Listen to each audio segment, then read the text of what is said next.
Hello everyone, welcome to my clever books. मेरा नाम है माधुरी नागले और आज इस वीडियो में हम लोग देखने वाले हैं Indian judicial system and issues and challenges. Indian judicial system के सामने कौन से इश्यूज है और चैलेंजेस है वो देखेंगे, और इंडियन जुडिशियल सिस्टम कैसा है वो भी हम इस वीडियो में देखने वाले हैं। तो सबसे पहले अगर नजर डालें हम कॉन्स्टिट्यूशनल फ्रेमवर्क पर, तो हम जानते हैं कि इंडिया में single integrated system of courts है जो यूनियन और स्टेट दोनों के लॉस को एडमिनिस्टर करता है। साथ ही सुप्रीम कोर्ट जो है वो इस सिस्टम के हेड में स्टैंड करता है, और सुप्रीम कोर्ट के नीचे आपको मिलते हैं state court, state high courts. High courts जो है हर स्टेट के अपने हाई कोर्ट होते हैं, और इन हाई कोर्ट्स के नीचे काम करते हैं सबऑर्डिनेट कोर्ट्स जो सबऑर्डिनेट होते हैं हाई कोर्ट्स के। अगर हम सिविल जुडिशियल सिस्टम की हायरार्की को देखें तो सबसे पहले आपको दिखता है सुप्रीम कोर्ट, फिर है हाई कोर्ट, फिर आता है डिस्ट्रिक्ट कोर्ट, और इस डिस्ट्रिक्ट कोर्ट को ही सबऑर्डिनेट कोर्ट भी कहा जाता है। इसके बाद कोर्ट सबऑर्डिनेट जज क्लास 1 और उसके बाद क्लास 2। फिर यहाँ पर आपको दो कोर्ट्स मिलते हैं, एक है court of small cause for metropolitan cities and second is मुंसीज कोर्ट और कोर्ट ऑफ सब जज class 3। Supreme court of India जो है उसको अगर हम देखें कि कहां से ये निकलता है या क्यों ये बनाया गया, तो सुप्रीम कोर्ट ऑफ इंडिया जो है सबसे पहला ये एक एपेक्स कोर्ट है जो नेशनल लेवल पर सबसे टॉप में आता है, जुडिशरी के सबसे टॉप में आता है। और जहां तक बात है इसको स्टैब्लिश करने की, तो 28 जनवरी 1950 को इसको स्टैब्लिश किया गया था।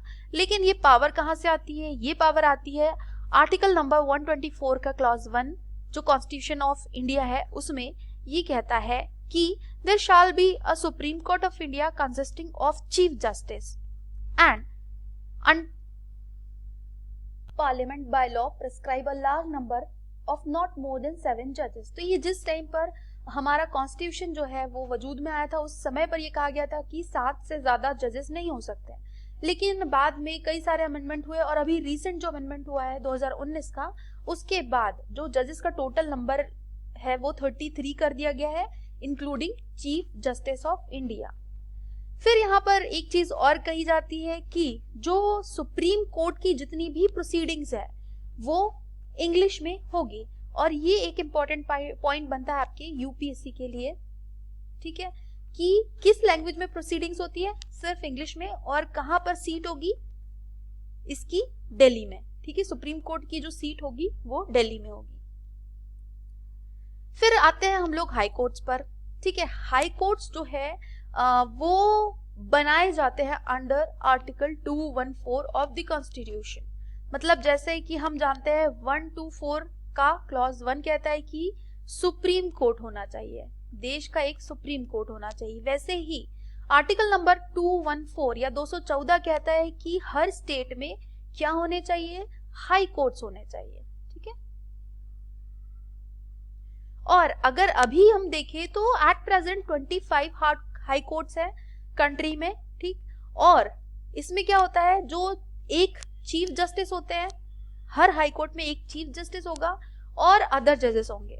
लेकिन यहाँ पर जो कॉन्स्टिट्यूशन है उसमें ये नंबर फिक्स नहीं किया गया है, ठीक है, फिक्स नहीं किया गया है कि कितने अदर जजेस होंगे। तो ये कौन डिसाइड करेगा? ये डिसाइड करते हैं President of India, time to time वो अपॉइंट करते हैं, ठीक है। नेक्स्ट इज डिस्ट्रिक्ट और सबऑर्डिनेट कोर्ट्स। तो जुडिशियल सिस्टम जो है उसमें हमने देखा कि सबऑर्डिनेट कोर्ट्स भी होते हैं, ठीक है, और ये फर्स्ट टायर रिप्रेजेंट करते हैं एंटायर जुडिशियल स्ट्रक्चर का। अगर हम बॉटम टू टॉप जाए, ठीक है, तो फर्स्ट टायर क्या होता है? सबऑर्डिनेट कोर्ट होते हैं। यहाँ पर कोई भी केस अगर आता है तो सबसे पहले आता है सबऑर्डिनेट कोर्ट में, ठीक है।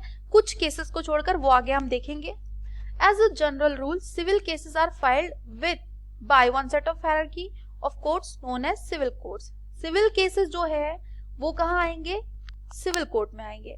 और दूसरे टाइप के केसेस जो होते हैं वो कहलाते हैं क्रिमिनल केसेस, तो वो कहाँ आएंगे? वो आएंगे क्रिमिनल कोर्ट में, ठीक है।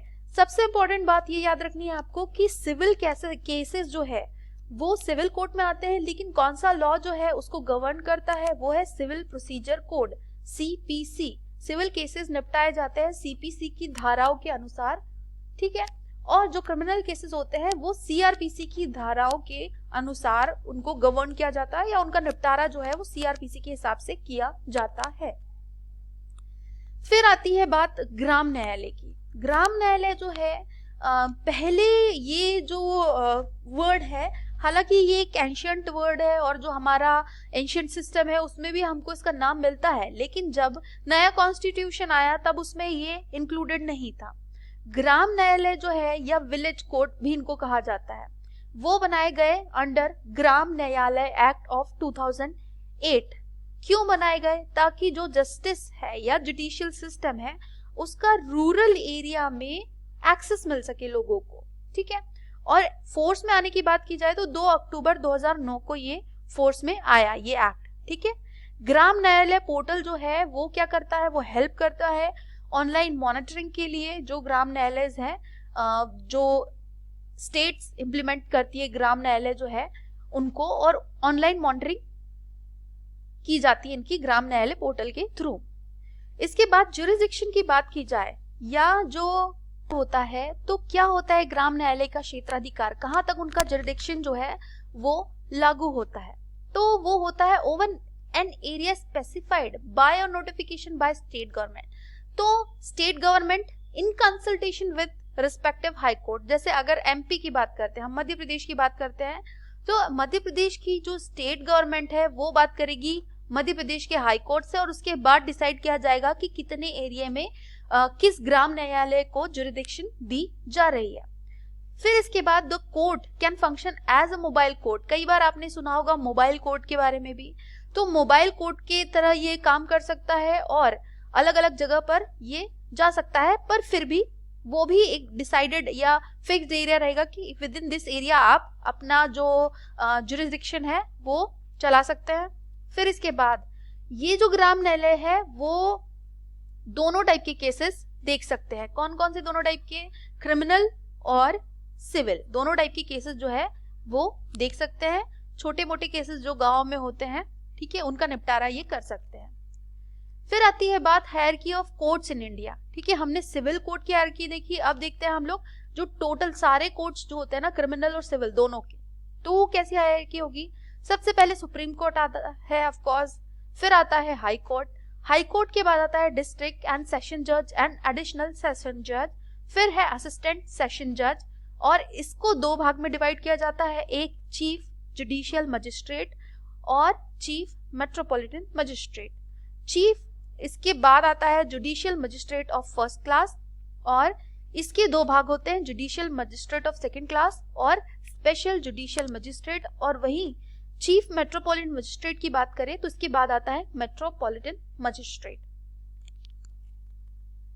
अगला जो है jurisdiction of supreme court of India या क्षेत्राधिकार क्या होता है।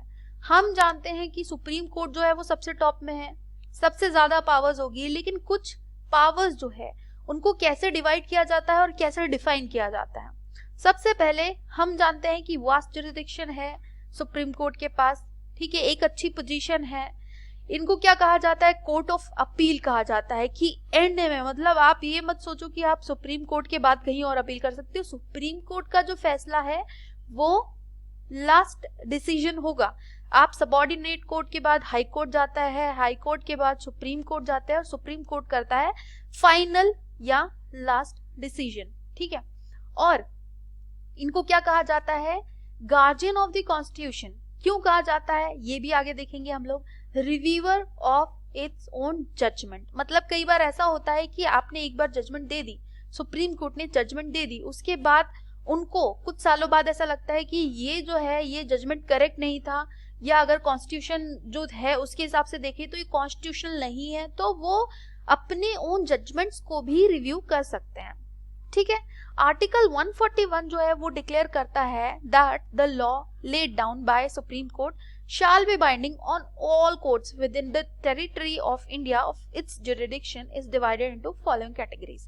मतलब जो सुप्रीम कोर्ट है उसके जो ऑर्डर्स हैं वो सारे कोर्ट्स को मानने पड़ेंगे, और ये कौन सा आर्टिकल कहता है? 141।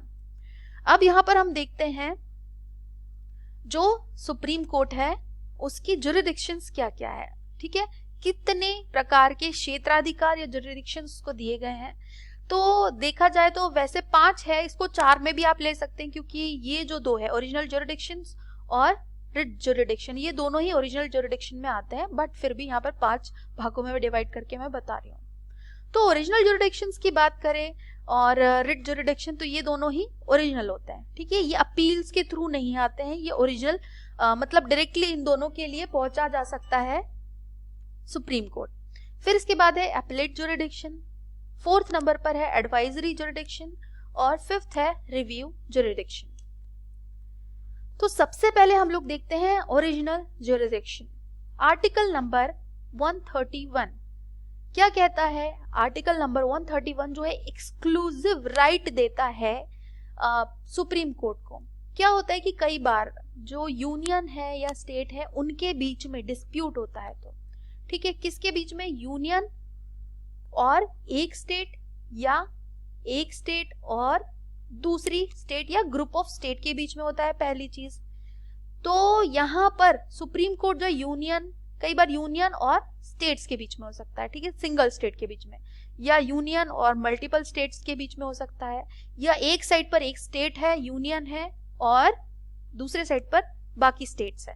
तो ये जो है अलग अलग टाइप के केसेस हो सकते हैं। तो इन केसेस का निपटारा कभी भी हाई कोर्ट नहीं करेगा, ठीक है, ये हाई कोर्ट के पावर में नहीं है, ये हाई कोर्ट के जुरिडिक्शन में नहीं है कि वो स्टेट और यूनियन का केस सुलझा सके। ये कौन सुलझाता है? ये सुलझाता है सिर्फ सुप्रीम कोर्ट। तो इसीलिए ये एक्सक्लूसिव ओरिजिनल जुरिडिक्शन है, ठीक है, एक्सक्लूसिव है मतलब सिर्फ सुप्रीम कोर्ट के पास है, ठीक है। It acts therefore as a federal court that it is the parties of the dispute should be unit of a federation that is a state of India. अब जैसे जो पार्टीज है जिनके बीच में डिस्प्यूट चल रहा है, वो जो इंडिया है उसकी यूनिट होना चाहिए, ठीक है। इसके अलावा जैसे मैंने कहा कि कोई और कोर्ट जो है इसको ऐसी पावर जो है फंक्शन नहीं कर सकता है। आगे देखिए हम, तो रिट जुरिडिक्शन आता है। रिट क्या होता है?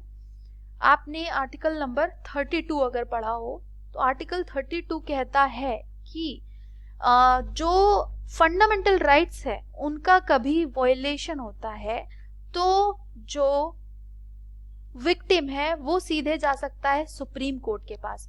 जरूरी नहीं है कि वो हाई कोर्ट के पास जाए, वो सीधे सुप्रीम कोर्ट के पास जा सकता है। उसको छोटे कोर्ट से स्टार्ट करने की जरूरत नहीं, वो सीधे जा सकता है सुप्रीम कोर्ट के पास और कह सकता है कि भैया मेरे जो फंडामेंटल राइट्स है उनका वायलेशन हुआ है, ठीक है। इसी वजह से गार्जियन ऑफ फंडामेंटल राइट्स भी कहा जाता है। लेकिन एक चीज ध्यान रखनी है आपको, ये तो है ओरिजिनल जुरिडिक्शन, लेकिन कैसी है? नॉन एक्सक्लूसिव, क्योंकि रिट इशू करने का अधिकार सिर्फ सुप्रीम कोर्ट को नहीं है, बल्कि हाई कोर्ट्स जो है वो भी रिट्स इशू कर सकते हैं। लेकिन ये ध्यान रखना है कि सीधे सुप्रीम कोर्ट के पास जाया जा सकता है। अगर जो विक्टिम है उसका मन है कि भैया मुझे सुप्रीम कोर्ट के पास जाना है, सुप्रीम कोर्ट के पास जाए।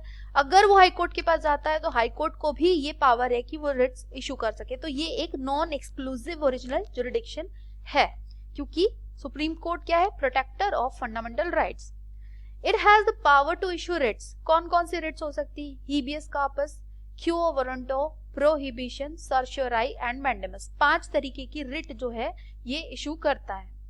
इसके अलावा ये रिट्स इशू करने के अलावा सुप्रीम कोर्ट के पास ये भी पावर होती है कि वो डायरेक्शंस जो है वो भी इशू कर सकता है अप्रोप्रिएट, कि किसी को कह रहा है कि नहीं भैया तुम ये काम करो, उसके फंडामेंटल राइट्स जो है वो उनका हनन हो रहा है, ठीक है, बेसिकली उस पर। आर्टिकल 32 जो है कॉन्स्टिट्यूशन का, वो सिटीजन्स को अधिकार देते हैं कि वो सीधे डायरेक्टली सुप्रीम कोर्ट के पास चले जाए ताकि उनके फंडामेंटल राइट्स जो है उसका एनफोर्समेंट हो सके, ठीक है। और ये पार्ट 3 जो है उसमें दिए गए हैं fundamental rights. Next is appellate jurisdiction. तो 3rd नंबर की जुरिडिक्शन हम देख रहे हैं। तो सुप्रीम कोर्ट जो है हम जानते हैं हाईएस्ट कोर्ट ऑफ अपील है, और अपीलेट जुरिडिक्शन जो है वो कई भागों में उसको डिवाइड किया जा सकता है। कौन कौन से केसेस ऐसे भी हो सकते हैं जिसमें involving interpretation of constitution, civil, criminal और अदरवाइज। कई बार ऐसे केसेस होते हैं, बहुत सारी चीजों में तो कॉन्स्टिट्यूशन क्लियर है, लेकिन ऐसे बहुत सारे केसेस है जिसमें कॉन्स्टिट्यूशन जो है वो उतना क्लियर आइडिया नहीं दे पा रहा है, और इसी वजह से जो डिसीजन है वो नहीं हो पा रहा है। तो जो मसला है या जो मामला है या जो भी केस है वो सीधे फिर जाएगा सुप्रीम कोर्ट के पास। ये कैसे मैटर्स हो सकते हैं, ये सिविल भी हो सकते हैं, क्रिमिनल भी हो सकते हैं, इसके अलावा जो मैटर्स होते हैं वो भी हो सकते हैं। फिर सिविल केसेस की बात की जाए तो irrespective of any constitutional question, आप कॉन्स्टिट्यूशनल क्वेश्चन पे भी जा सकते हैं, लेकिन सिविल मैटर्स जिन पे कॉन्स्टिट्यूशन से कोई रिलेशन नहीं है उसका, पर फिर भी केस है तो वो भी आप अपील कर सकते हैं। फिर क्रिमिनल केसेस जिसमें कॉन्स्टिट्यूशन का कोई क्वेश्चन नहीं है वो भी जा सकते हैं। आर्टिकल 132 जो है वो क्या करता है, आर्टिकल 132 प्रोवाइड करता है कि आप अपील कर सकते हैं कहां पर, सुप्रीम कोर्ट में, हाई कोर्ट से। फिर इसके बाद आर्टिकल 133 जो है वो प्रोवाइड करता है an appeal in civil cases. Article 134 provide करता है appellate jurisdiction in criminal matters.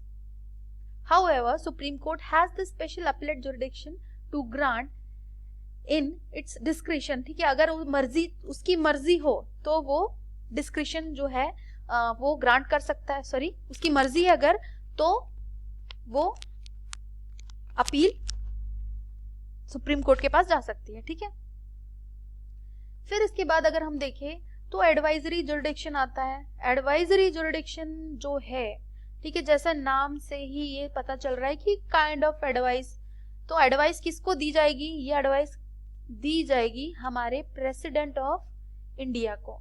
किस आर्टिकल के अंदर दी जाएगी, आर्टिकल नंबर 143 के अंदर, आर्टिकल नंबर 143 जो है उसके अंदर ये एडवाइस दी जा सकती है regarding any question of law और फैक्ट ऑफ पब्लिक इंपॉर्टेंस। अगर प्रेसिडेंट को कभी लगता है कि कोई पर्टिकुलर चीज जो है वो क्लियर नहीं है, ऐसा कोई फैक्ट है जो लॉ का क्वेश्चन है या कोई फैक्ट है जो पब्लिक इंपॉर्टेंस रखता है, या कोई ऐसा केस है belonging to disputes arising out of pre constitution treaties. अब बहुत सारी ट्रीटीज जो है ना कॉन्स्टिट्यूशन 1950 में आया, 1950 में कॉन्स्टिट्यूशन के आने के पहले भी बहुत सारी ट्रीटीज हुई है, लेकिन उसके अलावा कुछ ट्रीटीज, कुछ एग्रीमेंट्स भी हुए हैं और जो ओरिजिनल ज्यूरिडिक्शंस में नहीं आते हैं, ठीक है, ये वाले जो केसेस है ओरिजिनल ज्यूरिडिक्शन में नहीं आते हैं। तो प्रेसिडेंट अंडर आर्टिकल 143 कह सकता है सुप्रीम कोर्ट को कि भाई I need advisory jurisdiction for this particular matter, तो ये कहलाता है advisory jurisdiction, article number 1, 4 and 3।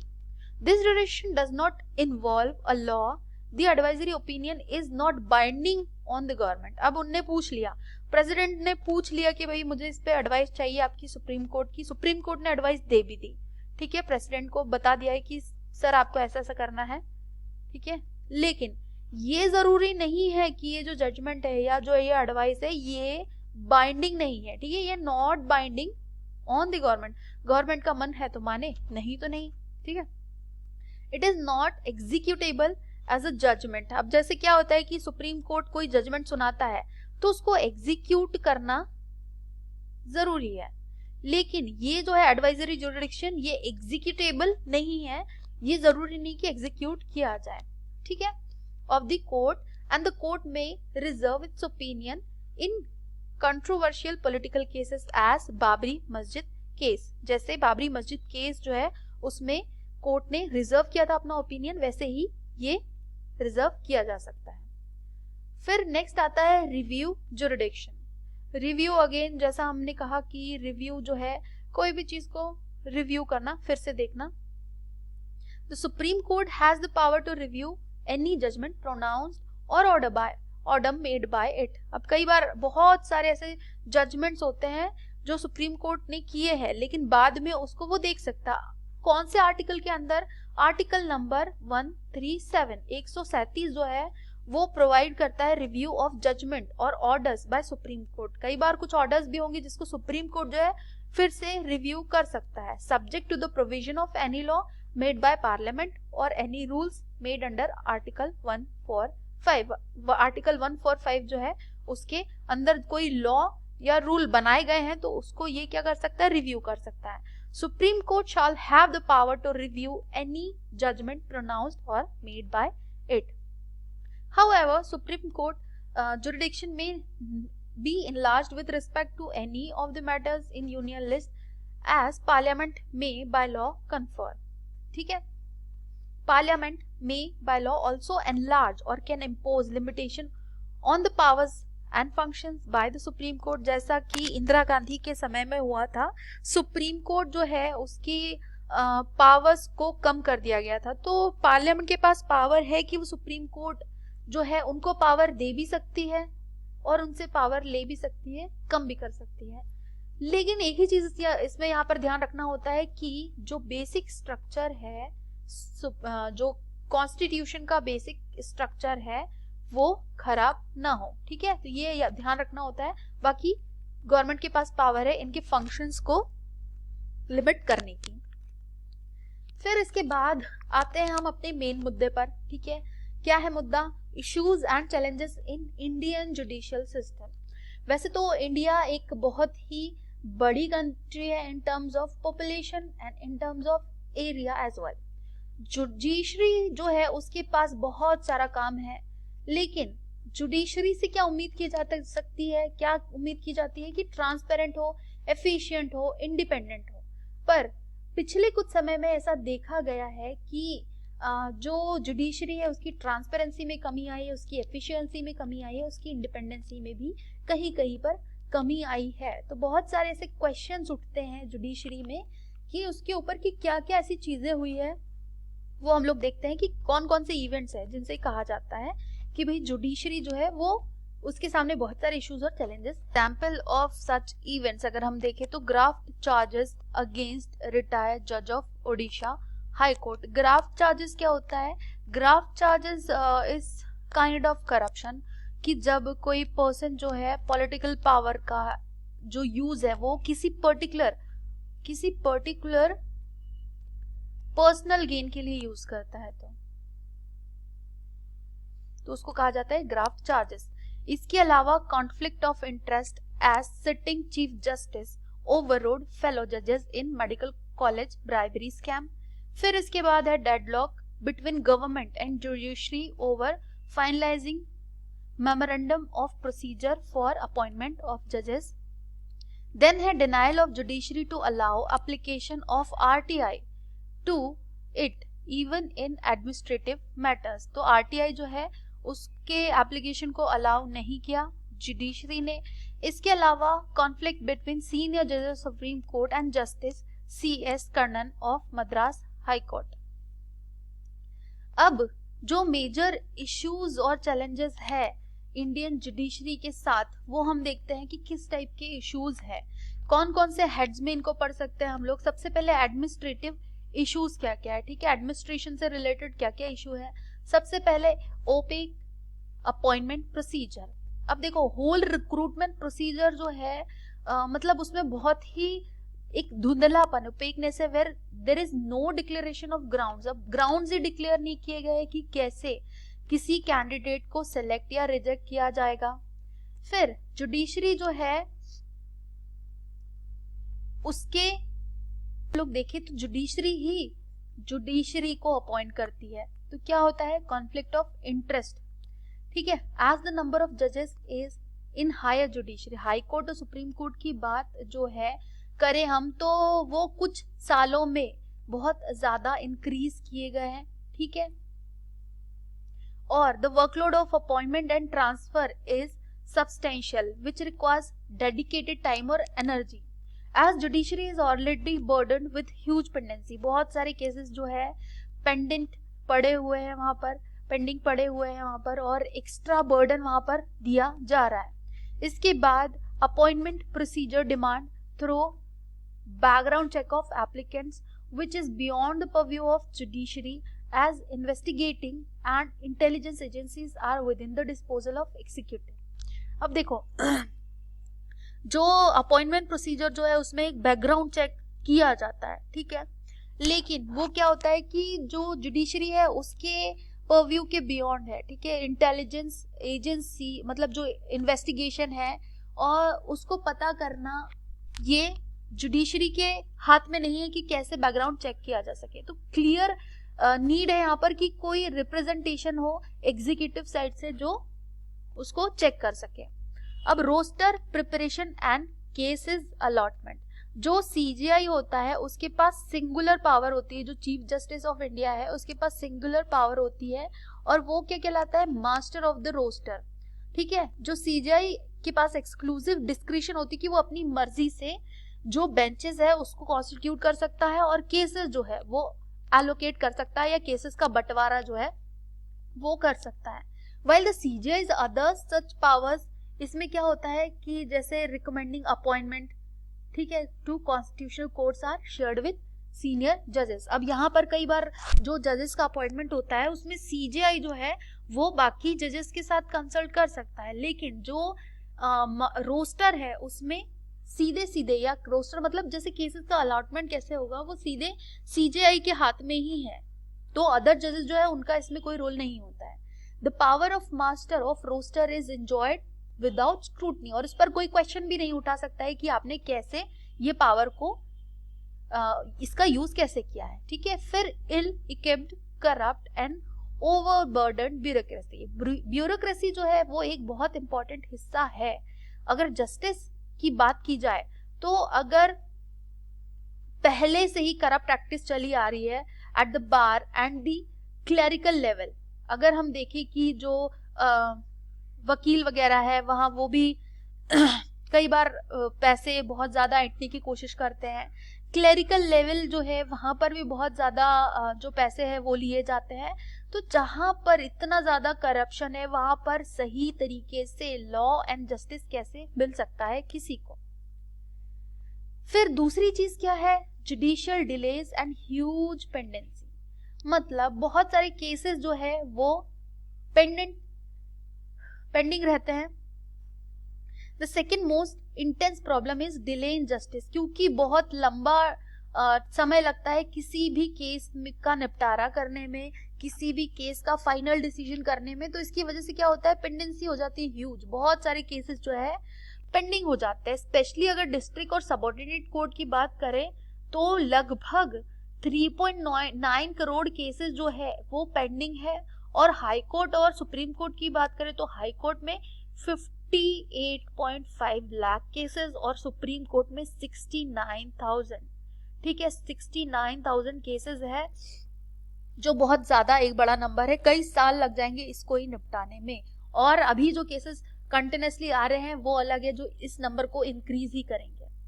ठीक है, कॉज ऑफ हाई पेंडेंसी, क्यों पेंडिंग हो रहे हैं केस। पहला अभी रिसेंट टाइम की बात करें तो कोविड-19 की वजह से क्या हुआ है, जो सारी ह्यूमन लाइफ है वो तो डिस्टर्ब हुई है, लेकिन जुडिशियल एक्टिविटीज जो है वो बहुत ज्यादा डिस्टर्ब हुई है या डिस्टर्ब हुई है। ठीक है, जो ग्रीवेंसेस है या जो शिकायतें हैं वो पेंडेमिक के दौरान काफी बढ़ गई, और जो जुडिशरी है इनिशियली जब लॉकडाउन लगा था तो जुडिशरी क्लोज थी, और इसी वजह से वो रेमेडी प्रोवाइड नहीं कर पा रहे थे, और क्या हुआ उस दौरान केसेस जो है वो ओवर बर्डन हो गए। फिर देखिए हम lack of infrastructure, non availability of sufficient number of जजेस। अगर बात करें तो इंफ्रास्ट्रक्चर क्या होगा, जो जुडिशियल सिस्टम है उसके लिए एक तो होगा कोर्ट और जजेस। ठीक है, जजेस ज्यादा रहेंगे केसेस ज्यादा निपटाए जाएंगे, कोर्ट ज्यादा रहेगा वहां पे ज्यादा जजेस और ज्यादा केसेस का निपटारा। लेकिन यहाँ पर जो इंफ्रास्ट्रक्चर है उसका लैक है, जजेस जो है वो उनका नंबर कम है। ठीक है, जो at lower judiciary number of जजेस पर मिलियन पॉपुलेशन, चाइना में कितनी है, 1 मिलियन या 10 लाख लोगों पर 110 जज है, लेकिन वहीं इंडिया की बात की जाए तो 10 लाख लोगों पर या 1 मिलियन लोगों पर सिर्फ 11 जजेस है, जो एक बहुत ही बड़ा डिफरेंस क्रिएट करता है। Litigation by and against the government and inter departmental litigation leads to huge number of cases. फिर है lack of funds hinders the working of fast track courts which leads to inefficiency. Fast track court इसलिए बनाए गए थे ताकि जल्दी जल्दी cases जो है उनका निपटारा हो सके, पर अगेन क्या होता है कि फंड्स जो है उसकी कमी की वजह से यहाँ पर जो केसेस है वो फास्ट नहीं निपटाए जा रहे हैं, वो वर्क नहीं कर पा रहे हैं जो फास्ट ट्रैक कोर्ट्स है वो।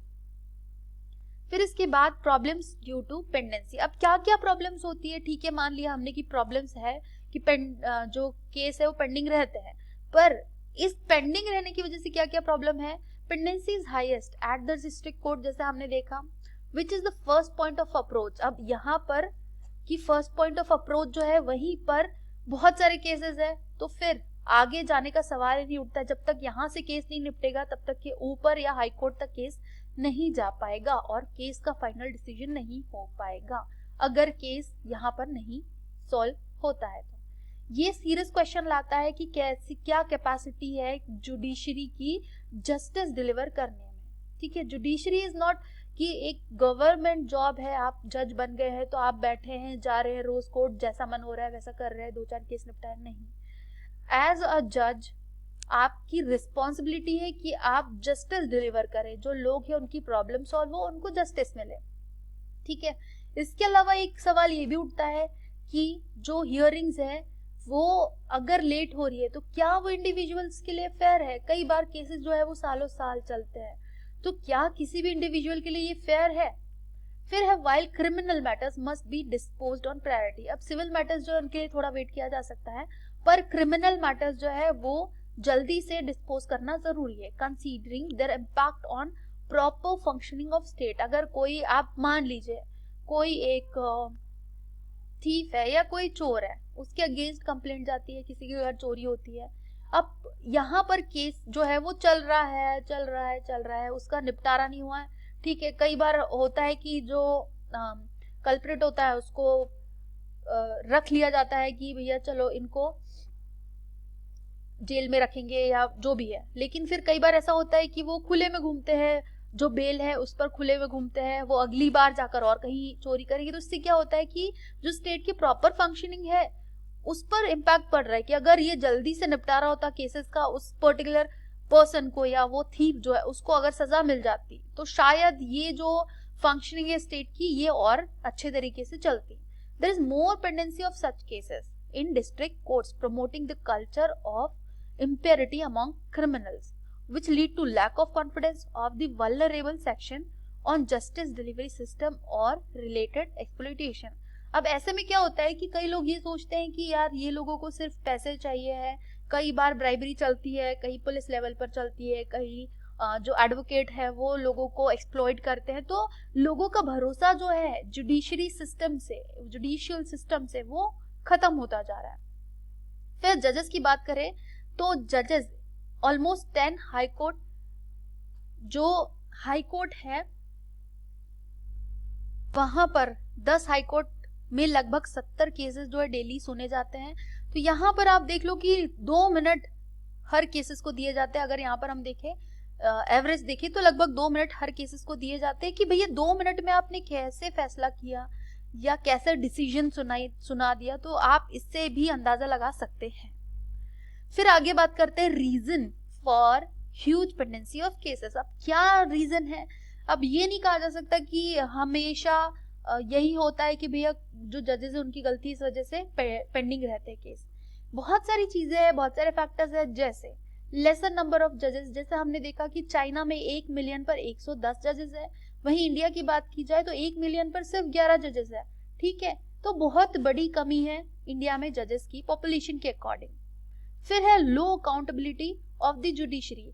जुडिशरी जो है एक होता है रिस्पॉन्सिबल होना, एक होता है अकाउंटेबल होना।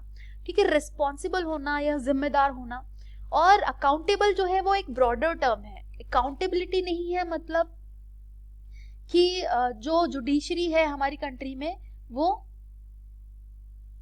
बाहर के इन्फ्लुएंस से फ्री होना चाहिए। ठीक है, और ये जो है ये प्रॉपर से ध्यान नहीं दिया जाता है जजेस के द्वारा। क्या होता है कि वो कंफर्ट लेजर्स और जो डिलीवरी है उसमें डिले तो होता ही है, पर वो एक लाइफस्टाइल के आदी हो जाते हैं, तो उनको ये लगता है कि जैसे मैंने कहा कि एक जॉब नहीं है, ये आपका काम है जस्टिस डिलीवर करना, जो नहीं होता है। फिर provision of adjournment. One of the major reason for such delays in cases is the power of adjournment granted to the courts. ठीक है, कोर्ट्स के पास पावर होती है कि एडजॉर्न कर दे या पोस्टपोन कर दे किसी भी केस को, ठीक है, एडजर्न कर सकते हैं या पोस्टपोन कर सकते हैं उनके परसेप्शन के हिसाब से। सेक्शन 309 जो है सीआरपीसी का ये पावर देता है। रूल नंबर 1 जो है वो सीपीसी में भी दिया है, उससे भी ये पावर इनको मिलती है। फिर वेकेशन ऑफ कोर्ट, एक बड़ा रीजन क्या है कि बहुत सारे केसेस पेंडिंग इसलिए भी होते हैं कि जो कोर्ट जो है वेकेशन और हॉलीडेज ग्रांट करता है कोर्ट्स और जजेस को, ठीक है। Validity and need of those vacation is matter of debate in country. अब क्योंकि जुडिशरी, माना कि जुडिशरी जो है वो इंडिपेंडेंट है, बट स्टिल क्वेश्चन किया जा सकता है कि क्यों इतने वेकेशन और हॉलीडेज की जरूरत है कोर्ट्स और जजेस को।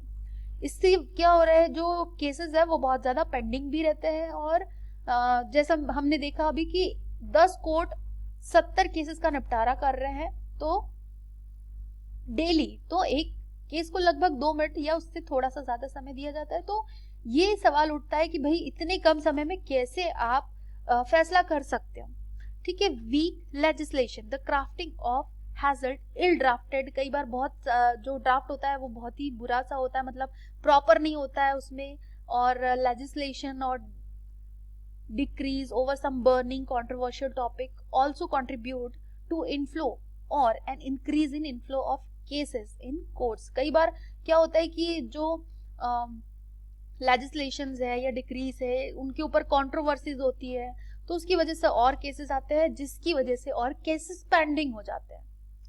Next is frequent use of contempt of court, ठीक है। कंटेम्प्ट ऑफ कोर्ट जो है सिविल और क्रिमिनल दोनों तरीके का हो सकता है। Contempt of court, civil contempt of court signifies disobedience of judgment. Basically disobedience of judgment को क्या कहा जाता है, कंटेम्प्ट ऑफ कोर्ट, ठीक है। Disobedience of judgment, direction, writ, decree and order, इनमें से किसी की भी अवहेलना की जाती है, माना नहीं जाता है, तो उसको क्या कहा जाता है, contempt of court. Criminal contempt of court क्या करता है, signifies the publication of any kind of performing any act at all which tends to or does with the lower or scandalize the authority of any court along with prejudicing or interfering within the matter of judicial proceeding। अब आप क्या है कि आप बेइज्जती नहीं कर सकते हो कोर्ट की, ठीक है, कोर्ट की बेइज्जती नहीं कर सकते हो, इस टाइप का कोई पब्लिकेशन या इस टाइप का कुछ भी नहीं कर सकते हो आपकी, जिससे कोर्ट जो है उसकी मर्यादा को हानि पहुंचे या क्षति पहुंचे। स्कैंडलाइजिंग और lowering the authority of court is most misused provision, ठीक है, और which is sometime eligibly used by the court to curb dissent and genuine criticism. This power provides the court with a heavy weapon at its disposal making them intolerant. अब क्या करता है ये जो contempt of court, क्या बनाता है supreme court को या कोर्ट्स को, क्या बनाता है, ये बनाता है इनटॉलरेंट, कि कैसे चीजें जो है उनको बड़ा करके कंटेम्प्ट ऑफ कोर्ट जो है वो उसका यूज किया जाता है। अब एग्जाम्पल देखें हम, तो आपने प्रशांत भूषण जो है, लॉयर प्रशांत भूषण के बारे में सुना होगा, जो हमारे सीजेआई थे। तो लगभग 1 साल पहले की बात है ये, 2020 की, और ये बहुत चला भी था, न्यूज में भी था कि 2020 में एक ट्वीट किया था लॉयर प्रशांत भूषण ने, किसके ऊपर, जो सीजेआई थे उस टाइम पर, शरद SA बोबड़े या शरद अरविंद बोबड़े जो थे सीजेआई, वो एक 50 लाख की बाइक जो है उस पर बैठकर फोटो क्लिक करा रहे थे। वो बाइक चला रहे थे या नहीं चला रहे थे ये अलग बात है, लेकिन फोटो क्लिक करवाई तो उन्होंने कहा कि भाई ये जो सीजेआई है हमारे, ये पिक्चर्स क्लिक करा रहे हैं बिना मास्क के, बिना हेलमेट के, बाइक पर बैठे हुए हैं, ठीक है। किसकी बाइक थी वो, बीजेपी MLA की बाइक थी। तो उन्होंने कहा कि जब पेंडेमिक के टाइम में आपने कोर्ट बंद कर दिया, आपने कहा कि भैया कोर्ट नहीं चला सकते क्योंकि पेंडेमिक है, ठीक है, तो इस पेंडेमिक में आप बिना मास्क के बाइक पर क्या कर रहे हैं, ठीक है। जब लोगों को जस्टिस मिलना चाहिए तब आप क्या कर रहे हैं, ऐसे पिक्चर्स क्लिक करवा रहे हैं। मतलब आप ये कर सकते हैं तो आप क्यों नहीं डिसीजन कर सकते हैं, क्यों नहीं कोर्ट ओपन कर सकते हैं, ठीक है। फिर इसके बाद मेडिकल कॉलेज स्कैम में भी ये बात आई, और जुडिशियल और एडमिनिस्ट्रेटिव फंक्शन है दीपक मिश्रा जी का, उस पर क्वेश्चन किया गया। इसके अलावा अरुंधति इनको कंटेम्प्ट ऑफ कोर्ट के लिए कितना चार्ज लिया गया था, इनसे 1 रुपए फाइन, ठीक है, 1 रुपीज फाइन जो है प्रशांत भूषण जी से लिया गया था। अरुंधति रॉय जो है उनको भी चार्ज किया था कंटेम्प्ट ऑफ कोर्ट के लिए, किसके लिए, उनके व्यूज के लिए on arrest of human right activist GN Sai Baba जो है ह्यूमन राइट एक्टिविस्ट, उनको जब अरेस्ट किया तो और उनकी बेल प्ली जो है उसको रिजेक्ट करने के लिए इन्होंने कोर्ट को कुछ कहा, जिसकी वजह से उनके ऊपर भी अगेन चार्ज लगाया गया कंटेम्प्ट ऑफ कोर्ट के लिए या कोर्ट की अवहेलना के लिए।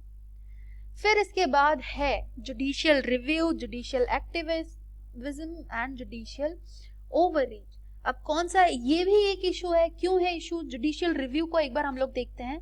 सबसे पहले अगर हम देखें जुडिशियल रिव्यू को, तो ये एक पावर होती है जुडिशरी के पास to review laws made and executed by legislature and executive respectively. अब लेजिस्लेचर एग्जीक्यूटिव जो है लॉज बनाते हैं, उनको सुप्रीम कोर्ट रिव्यू कर सकता है और ये कह सकता है कि ये लॉज सही है या नहीं है, और ये जो लॉज है वो कॉन्स्टिट्यूशन के लाइन के हिसाब से है या नहीं, ठीक है। पावर ऑफ जुडिशियल रिव्यू जो है वो जुडिशरी को कॉन्स्टिट्यूशन के अलग अलग प्रोविजंस में दिया गया है। जुडिशियल रिव्यू का एग्जांपल हम देखें तो आर्टिकल 131 क्या कहता है, सुप्रीम कोर्ट के पास एक्सक्लूसिव पावर है फेडरल डिस्प्यूट्स को सेटल करने की। आर्टिकल 32 और 226 जो है सुप्रीम कोर्ट और हाई कोर्ट को पावर देता है, मतलब आर्टिकल 32 जो है वो सुप्रीम कोर्ट को पावर देता है, आर्टिकल 226 जो है 226 वो पावर देता है हाई कोर्ट को कि वो फंडामेंटल राइट्स को रिस्टोर कर सके। फिर है judicial activism. In last more than 30 years in India, there is a trend of judiciary enabling the masses to access the court by unconventional means, often referred to as judicial activism. अब क्या होता है, कई बार हमने देखा कि जो supreme court है वहां पर आप कैसे जा सकते हैं, आप अपील्स के थ्रू जा सकते हैं या आप रिट्स जो है वो इशू करवा सकते हैं। लेकिन अगर आपको इन दोनों के अलावा कोई ऐसा मैटर है जो फंडामेंटल राइट से रिलेटेड नहीं है या कोई ऐसा मैटर है जो ओरिजिनल जुरिडिक्शन में नहीं आता है या आप अपील्स के थ्रू नहीं जाना चाहते, तो एक एग्जाम्पल है वो है जुडिशियल एक्टिविज्म का पब्लिक इंटरेस्ट लिटिगेशन। ये जो PIL है वो सुप्रीम कोर्ट ने ही इनोवेट की थी लेट 70s में, और ये क्या करती है, ये इनेबल करती है एनीवन जो भी अनरिलेटेड है वो केस से, मतलब जरूरी नहीं है कि अगर आप PIL लगाते हैं तो आपका केस से रिलेशन जरूरी नहीं है, to challenge the government action और inaction in higher judiciary. अब क्या होता है कि बहुत सारी गवर्नमेंट एक्शंस जो है उसको चैलेंज करने के लिए या अगर हायर जुडिशरी जो है वो इनएक्टिव है उस पर्टिकुलर चीज को लेकर, तो वहां पर भी PIL जो है वो लगाई जा सकती है। ये प्रोविजन जो है रिमूव कर दिया गया था, the compulsion of locus standi in matters of public interest and social justice issues like child labour, pollution, ठीक है। सुप्रीम कोर्ट ने 70s के बाद इसको काफी एक्सपैंड किया, ठीक है, फंडामेंटल राइट्स जो पर्टिकुलरली आर्टिकल 21 में दिया है। कई बार ऐसा होता है कि कोई बंदा जो है जिसके फंडामेंटल राइट्स जो है उसका हनन हो रहा है तो वो नहीं जाता है कोर्ट पर, एक और बंदा है जिसको जानकारी है इसकी और वो चाहता है कि ये जो फंडामेंटल राइट्स है इसको मिले, तो वो PIL जो है वो लगा सकता है सुप्रीम कोर्ट में, ठीक है। आर्टिकल 120 जो है पर्टिकुलरली इसके लिए इसका ज्यादा यूज किया जाता है। फिर है judicial overreach. The bone of contention is not due to judicial review और judicial activism, it's mainly due to judicial overreach. Judicial overreach जो है वो क्या कहलाता है, judicial encroaching into the territory of other two organs. दो organs कौन कौन से हैं जुडिशरी के अलावा, एग्जीक्यूटिव और लेजिस्लेचर, नियम बनाना और उनको लागू करना, ठीक है। अब ओवररीच में क्या प्रॉब्लम है, जुडिशरी जो है कोई रिसोर्सेज नहीं है इनके पास मॉनिटर करने के लिए, जिनको वो असाइन कर सके कि भैया आप मॉनिटर करो कि कहाँ पर कौन सी गलत चीज हो रही है। It upsets the delicate balance between 3 organs. कई बार ऐसा होता है कि ओवर रीच की वजह से ये जो तीनों ऑर्गन्स है जुडिशरी, एग्जीक्यूटिव और लेजिस्लेचर, तो इनके बीच में बैलेंस जो है वो कई बार खराब हो जाता है, ठीक है। नॉर्मल चेंज जो है उसको ये डिस्टर्ब करता है। जुडिशरी जो है लॉ बनाती है, इम्प्लीमेंट करती है, और adjudicating it means concentration of powers which is inimical to democratic party sorry polity. तो क्या होता है कि अब देखो, आप जानते हैं कि जुडिशरी जो है वो लॉ बना रही है, इम्प्लीमेंट कर रही है, और साथ ही कई बार लॉज पसंद नहीं आ रहे तो उनको चेंज करवाने की बात करें। तो यहाँ पर क्या हो रहा है कि डेमोक्रेटिक पॉलिटी में कभी भी पावर जो है वो किसी एक जगह पर कंसंट्रेट नहीं होना चाहिए। तो जुडिशियल सिस्टम के पास अगर पावर कंसंट्रेट होगी तो ये जुडिशरी जो हमारे डेमोक्रेटिक पॉलिटी है उसके लिए ये एक हार्मफुल बात है। फिर judiciary must turn its attention to solving its own problem like arrears जो है, जो जुडिशरी में एरियस जो जुडिशरी के जो एम्प्लॉयज है उनकी प्रॉब्लम्स को यहाँ पर उसको भी सॉल्व करना चाहिए, ये कहा जा रहा है। फिर अदर इश्यूज देखें तो अदर इश्यूज में भी बहुत सारे इश्यूज है। Justice beyond the reach of poor, मतलब बहुत ज्यादा महंगा है जस्टिस। जो लिटिगेशन है, पर्टिकुलरली सिविल लिटिगेशन है, वो बहुत ज्यादा कॉस्टली अफेयर है, ठीक है, रीच के बाहर है कॉमन मैन की। बहुत ऐसे बार ऐसा होता है कि जो हम कहते हैं कि लिटिगेशन जो है वो लगा सकते हैं, लेकिन क्या आप जानते हैं कि कॉमन मैन के लिए ये एक बिग डील है कि वो इतना पैसा इकट्ठा कर पाए, उतने समय तक पेशेंस रख पाए जब तक इसका निपटारा हो रहा है, और उसकी लाइफ की नॉर्मल फंक्शनिंग जो है वो भी चलती रहे। फिर इसके बाद obsolete judicial system, many existing laws being more than a century old. आप जानते हैं कि बहुत पुराना जुडिशियल सिस्टम है इंडिया का, और क्योंकि ये ऑब्सोलेट हो चुका है इस समय तक, मतलब 100 साल से भी पुराना है और आउटडेटेड हो चुका है, तो हमको नए रिपील्ड और अमेंडेड लॉज जो है उनकी अब जरूरत है, नए सिस्टम जो है उसकी हमको जरूरत है, ठीक है। अंडर ट्रायल सफरिंग, अब क्या होता है कि एक केस है, अभी रिसेंटली एक बंदे को छोड़ा गया, वो सिर्फ एक सस्पेक्ट था और उसको 20 सालों तक रखा गया एक ऐसे गुनाह के लिए जो उसने किया ही नहीं था, और उसके बाद छूटने के बाद मतलब उसके लाइफ के 20 साल जो है वो चले गए। तो ऐसे ही अंडर ट्रायल सफरिंग जो है, ट्रायल चलता रहता है, चलता रहता है, चलता रहता है, और लोगों का टाइम जो है, जिसने बेल करवा ली, ठीक है, अगर कोई रियल क्रिमिनल है उसको बेल मिल गई, तो उससे क्या होगा कि क्रिमिनल जो है सड़कों पर खुला घूमेगा, फिर से वो दूसरे क्राइम्स करेगा। लेकिन अगर कोई इनोसेंट बंदा है वो इन ट्रायल्स में फंस गया तो उसकी लाइफ तो हेल होनी ही होनी है।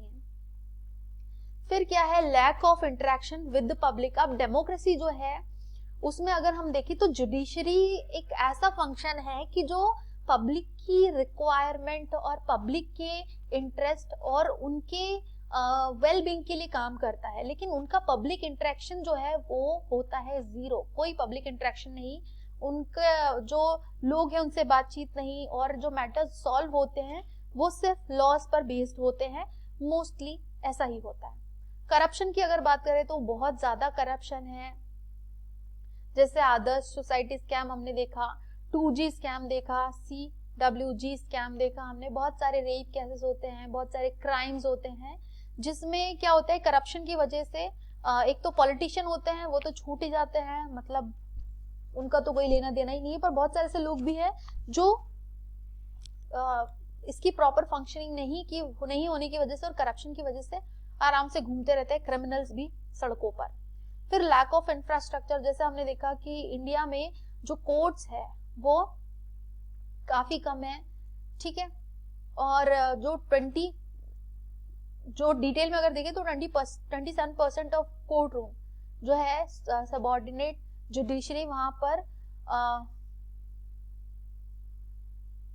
कंप्यूटर्स सिर्फ 10% कोर्ट्स में आपको मिलेंगे, और एक्सेस नहीं है वहां पर इंटरनेट फैसिलिटीज का। सिर्फ 27% में आपको कंप्यूटर्स मिलेंगे, लेकिन उसमें भी 10% में आपको इंटरनेट नहीं मिलेगा। 22% ट्रायल कोर्ट्स जो है वहां पर टॉयलेट फैसिलिटीज नहीं है, और 16% ऐसे है जहां पर मेन के लिए भी टॉयलेट फैसिलिटीज नहीं है। 620 कोर्ट कॉम्प्लेक्सेस जो है वो भी रेंटेड प्रेमाइसेस में वर्क कर रहे हैं। टोटल 54% जो है टोटल कॉम्प्लेक्सेस, वहां पर बेसिक मेडिकल फैसिलिटीज है। सर्वे जो है वो कहता है कि लगभग 24,280 जुडिशियल ऑफिसर्स जो है in trial courts, but only 20,143 court halls. लगभग 55% जो है ट्रायल कोर्ट्स सेपरेट रूम है वहां पर स्टाफ और जजेस के लिए, और 50% जो है केवल 50% में ही ड्रिंकिंग वाटर फैसिलिटीज अवेलेबल है।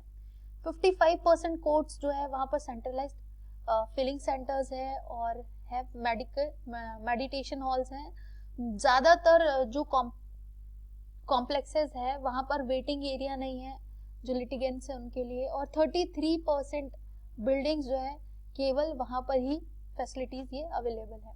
इसके अलावा 3,900 जजेस जो है जो ट्रायल कोर्ट में सर्व कर रहे हैं वो रेंटेड रेसिडेंशियल अकोमोडेशन में रहते हैं।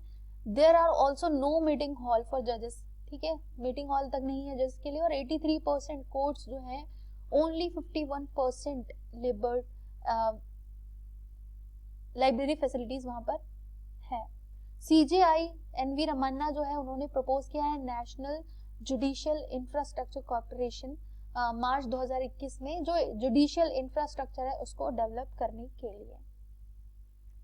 अब यहाँ पर बहुत सारी ऐसी चीजें हैं, बहुत सारे ऐसे मेजर्स हैं जो लिए जा सकते हैं जो हमारा जुडिशियल सिस्टम जो है उसके फ्लॉज को कम करने के लिए। कैसे फ्लॉज को कम किया जा सकता है, ठीक है, बहुत सारे सोल्यूशन आ सकते हैं। सबसे पहली बात क्या है कि पहला पॉइंट, नेशनल जुडिशियल कमीशन जो है वो बनाया जाना चाहिए। क्या होता है कि नेशनल जुडिशियल कमीशन एक अर्जेंटली नीडेड स्टेप है जुडिशियल अकाउंटेबिलिटी के लिए। ये क्या करेगा, ये कमीशन करेगा, इसमें पहली बात तो चीफ जस्टिस होंगे, चीफ जस्टिस ऑफ इंडिया, और बाकी कुछ हाई रैंक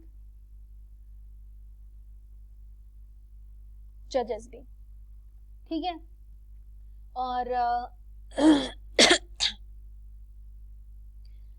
जो CJI है और हाई रैंक जजेस और जो हाई कोर्ट से उनके जजेस भी होंगे, और ये जो है ये कमीशन क्या करेगा, ये हैंडल करेगा जजेस के अपॉइंटमेंट्स जो है वो हैंडल करेगा नेशनल जुडिशियल कमीशन। फिर इसके बाद एंटरटेनिंग कंप्लेंट्स अगेंस्ट जजेस। बहुत सारे लोगों को क्या है कि जो जजेस है जुडिशरी उससे भी प्रॉब्लम है, तो उनकी ग्रीवेंसेस को निपटाना और उनकी जो कंप्लेंट्स है उनको भी निपटाना, ये कौन करेगा, नेशनल जुडिशियल कमीशन। फिर इसके बाद इन्वेस्टिगेटिंग दी मिसकंडक्ट अगेंस्ट जजेस। जो जजेस है उनके अगेंस्ट अगर कोई मिसकंडक्ट होता है, इनअप्रोप्रिएट एक्शन होता है, तो और जज जो है या किसी केस में जज जो है वो गिल्टी पाया जाता है, तो इस समय पर जो नेशनल जुडिशियल कमीशन है वो वर्क कर सकता है और वो जुडिशियल सिस्टम जो है उसको प्रॉपर वर्क करने में हेल्प कर सकता है। फिर इसके बाद अगर हम देखें तो restatement of value of judicial life या कोड ऑफ कंडक्ट भी जिसको कहा जाता है। तो हम जानते हैं कि जो हमारा सुप्रीम कोर्ट है वो क्या है, गार्जियन ऑफ कॉन्स्टिट्यूशन और constitution and rights in democracy. तो वो पब्लिक अकाउंटेबिलिटी के ऊपर नहीं हो सकता है।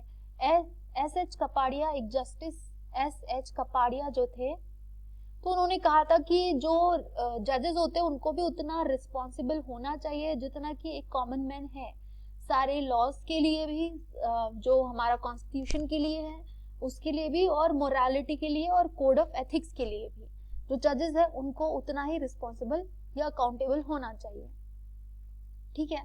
फिर इसके बाद है restrain against judicial overreach. Judicial activism जो है ये एक अच्छी चीज है, लेकिन जो जुडिशियल ओवररीच है उसके लिए रिस्ट्रेन होने चाहिए, या जुडिशियल जो जुडिशरी सिस्टम जो है वो अपनी पावर के बियॉन्ड वर्क ना करे और जो डेमोक्रेसी है वो प्रॉपरली वर्क करते रहे, क्योंकि ये जो है एक पार्ट है डेमोक्रेसी का, ये डेमोक्रेसी नहीं है। फिर amendment to contempt of court act. Contempt of court act हमने देखा कि कैसे उसका कई बार गलत तरीके से इस्तेमाल किया गया है, तो उसका सही तरीके से इस्तेमाल हो इसके लिए उसमें सबसे पहले अमेंडमेंट किया जाना चाहिए। इसके अलावा मीडिया और जो NGOs है वो भी रोल प्ले कर सकते हैं कोर्ट जो है उनकी प्रॉपर फंक्शनिंग के लिए, उसमें रिफॉर्म के लिए। और अल्टरनेटिव डिस्प्यूट रिजोल्यूशन जो है वो भी होना चाहिए, ठीक है। एडीआर के बारे में आपने सुना होगा कि इसमें कोर्ट के बाहर जो है out of court dispute resolution किया जाता है, तो जिससे कोर्ट का समय बचेगा और जो बाकी केसेस है उनका निपटारा आसानी से हो जाएगा, ठीक है। और दूसरी चीज क्या होता है, ये जो एडीआर होते हैं, अल्टरनेटिव डिस्प्यूट रिजोल्यूशन जो होते हैं, इसमें कॉस्ट भी कम आती है, बर्डन भी कम हो जाता है जुडिशरी का, और जो कॉन्फिडेंशियलिटी रहती है वो भी काफी अच्छी रहती है। अब बात करते हैं हम कंक्लूजन की।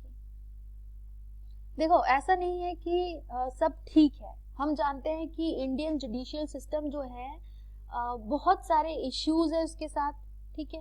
इश्यूज है, बहुत सारी प्रॉब्लम्स है, लेकिन हर प्रॉब्लम और इश्यू से डील करने के लिए एक डेफिनेट सेट ऑफ सोल्यूशन होना चाहिए, ठीक है। डेफिनेट सेट ऑफ सोल्यूशन, ताकि हर प्रॉब्लम से अपने तरीके से डील किया जा सके। लेकिन जुडिशरी के पार्ट पे हम चाहते हैं कि विलिंगनेस हो, जुडिशरी के पार्ट पे भी विलिंगनेस हो कि भैया हमको सुधारना है, अकाउंटेबिलिटी हो, इफेक्टिवनेस हो जो इंडियन जुडिशरी है उसमें, ताकि फेयर, अनबायस्ड और स्पीडी जस्टिस मिल सके किसको, इंडियन सिटीजन्स को। तो यहाँ पर ये टॉपिक जो है ये खत्म होता है, एंड होप कि आप लोगों को समझ में आएगा। और अगर आया तो, अगर आप चाहते कि ऐसे और टॉपिक्स आए तो आपको कमेंट कर लिखना होगा, ठीक है। Thank you for watching the video, bye bye.